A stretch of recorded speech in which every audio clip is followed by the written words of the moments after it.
Welcome back, YouTube. I just so happen to be creating my YouTube videos on the nicest days in New York City.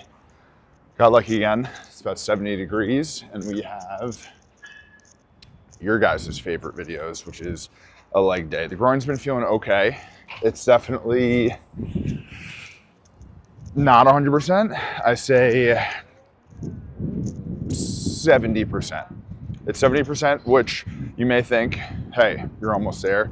That's right, but you do have to be careful because like a little slip up can set me back. So I'm essentially just gonna be running the same workout that I've been doing like the last 2 weeks. It's really focused around movements that don't involve any lunging, any lateral movement. So anything that's gonna kind of elongate the inner leg and put stress on the quad, or I'm sorry, on the groin. That is what I'm avoiding, but you can still get a good workout. So that's all that matters. I'm gonna run you through all that. Heading to the gym now. I'm extraordinarily caffeinated. We had, of course, a good route an hour and a half ago. Had a little detour on the way to the gym. Went to a coffee shop to do a little more work. Got a double Americano. So we're jazzed up. We should be throwing some weight around. We'll see how we feel. I'll see you in there. First set, we're trying to pre-fatigue the quads because with my groin right now, if I do like anything close to somewhat heavier, moderate weight, it irritates it. I mean, even just warming up. I know on the way here, I said my groin is feeling fine. It's hurting again. So we're gonna do leg extensions, superset with bodyweight sissy squat. And then the next movement's gonna be pendulum squat. So the quads are gonna be fried for that. But the most important thing for me is just pre-fatiguing them as much as I can. So when I do any sort of squat movement, it requires significantly less weight. So that'll just take a lot less stress off of the groin. And then after the set, I'll show you guys the beauty of this machine because depending on where you load the weight will determine the load for each portion of the rep. So for me, half it's going to be in the middle and half it's going to be at the very beginning to focus on the stretch in the middle, or stretch at the first portion of the rep. But again, it's going to be leg extension, superset with bodyweight sissy squats. We'll do probably four sets.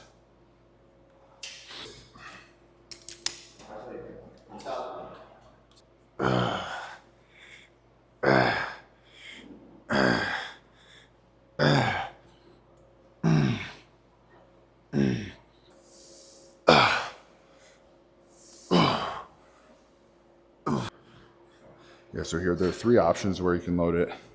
I prefer the middle and the top piece.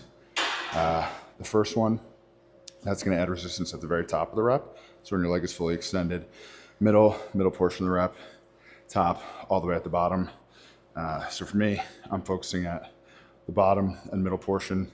The top I don't seem too useful because then you really can't load the weight and get a full extension. So I load these 2, but very unique machine.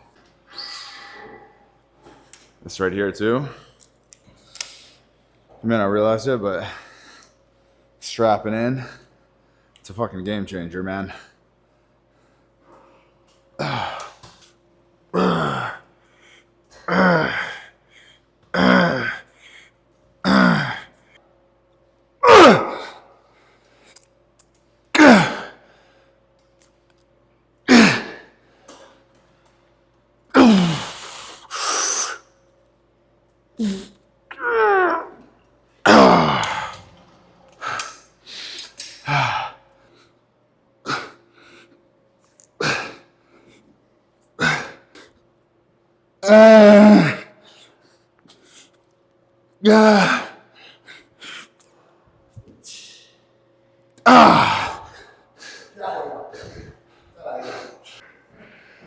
All right, onward and upward. I'm telling you, man, that superset will fuck you up. Quads they're shaking, they're rumbling, they're tumbling. So we're jumping into the pendulum squat right behind me, which, as you all know, right there, can also be considered a hell adjacent. So, but the beauty about that quad pre-fatigue is, you know, we'll start with one plate on there, and I'm probably just gonna do 3 sets, because again, groin's iffy. I usually feel it a little towards the end on this, so I'm gonna do like 1 with 1 plate, and then see if I can work up to 2 for 2 sets. And quads will be absolutely demolished, because again, we're going for tempo, control, burn. The lower weight, the better. So I'm gonna take a fucking breather and then jump right into it.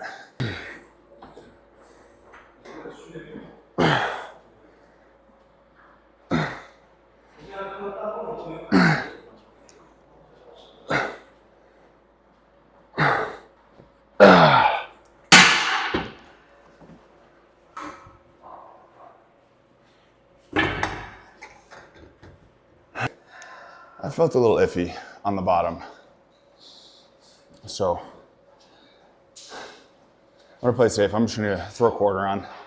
So 45 and a quarter as opposed to 2 45s. And I'll probably just do some pause reps maybe instead, but I don't wanna go any heavier than that. Because if I make my groin worse, I have some real fucking problems. But this is good for now.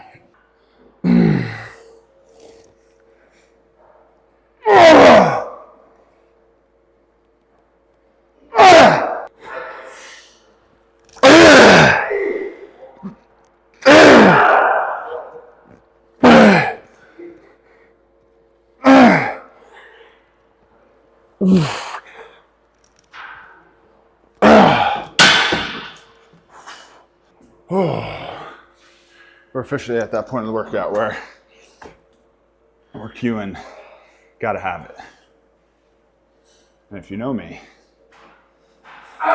you know that's my kick shit into 4th gear, I feel like death kind of song. So we're at that point.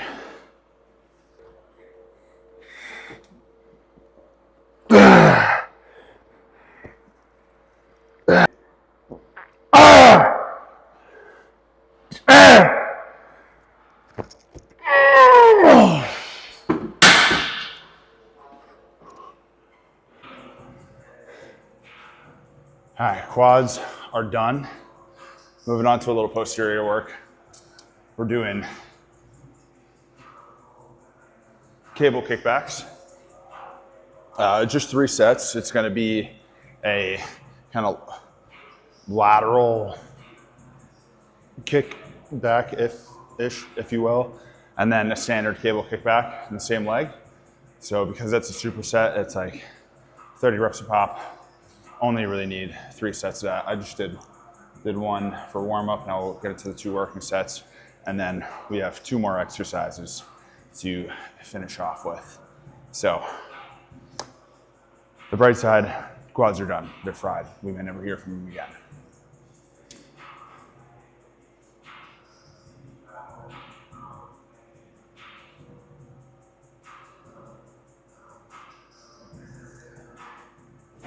The trick for these, to make sure that you're not using your hip to overcompensate, keep your glute fully contracted.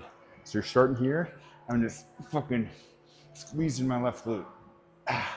Short rep, and then I don't stop squeezing it.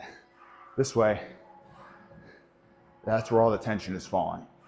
Right on the glute rather than disengaging that and letting the hip overcompensate.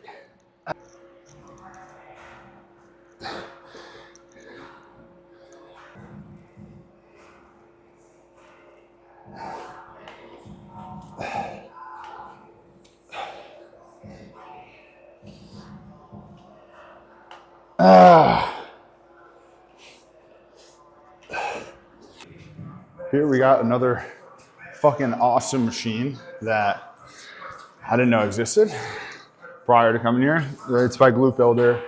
It's a bent leg, hip hinge, glute isolation machine. I don't know how the fuck to explain it. I'm just gonna show you. It took me a minute when I first tried this thing out to get everything right, but I just load a plate. I put a little bit of a resistance band on there as well. Brace your feet at the bottom.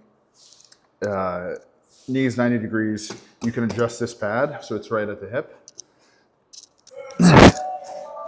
Come through, grab the bar, then press your feet against this bar right here. And then squeeze the glutes here.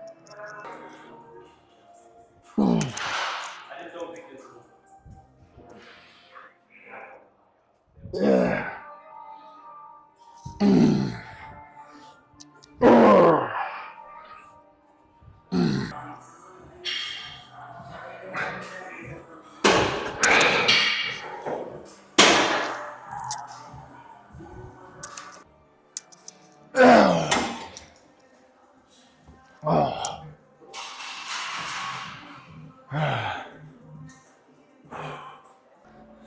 All right, last movement. We're doing some wide stance RDL on the belt squat. I've been doing single leg for a little bit, single leg split, but which I prefer. I made an Instagram video on that one, but with that last machine that I did, it does put, as great as it is, it does put a little bit of stress on my lower back. So that now, if I were to do single leg, split stance, twist, RDLs, that's a lot more load on my back. So this is just another RDL variation. So we're keeping it in the same category. We're gonna go a wider stance, try and go a little more glute focused. And then because we're going wider, more of a sumo stance, we're gonna shorten up the rep, a little less stress on the back. And yeah, that'll put a pin on it, pin in it, bow on it, button on it. Yeah.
It's a wrap.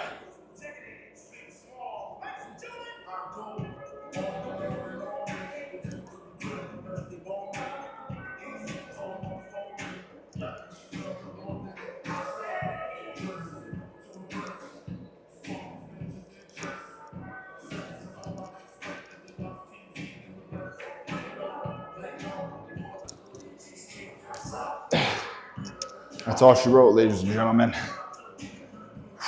I'm just gonna roll out a little bit. Legs are absolutely fried. I didn't have the energy that I thought I had. Like, I was amped up leaving the apartment, and then I had some work to do. That took me like an hour and a half, and then got another coffee, didn't really eat much, and then it kind of like plateaued and started to drop once I got here, but I still feel good about the workout. Definitely still modifying it because of the groin, but again, we're working around it. Still, all I'm trying to do right now for this prep is, maintain the quads. That's not the focal point to continue to grow them. I have other body parts I'm trying to grow, and for the legs in particular, I'm really trying to grow my glutes. So fortunately, there are a lot of glute movements or posterior movements that I can do without irritating my groin. So we can still at least progress in that area, and then, maintain in others. So yeah, still a good workout. Let me know what you guys want to see next. Oh, actually, I take that back. Well, still let me know. But Sunday, we're gonna do a video with my coach. So we'll probably do a chest and back. So he'll be mic'd up as well, get a little insight into the methodology and training style behind Coach Leon. So that'll be fun. Probably a longer video, do a lot of posing in it, but that's gonna be good stuff. But for now, I'm gonna finish stretching out. I love you. Like, subscribe, comment, share, tell your mothers. Bye.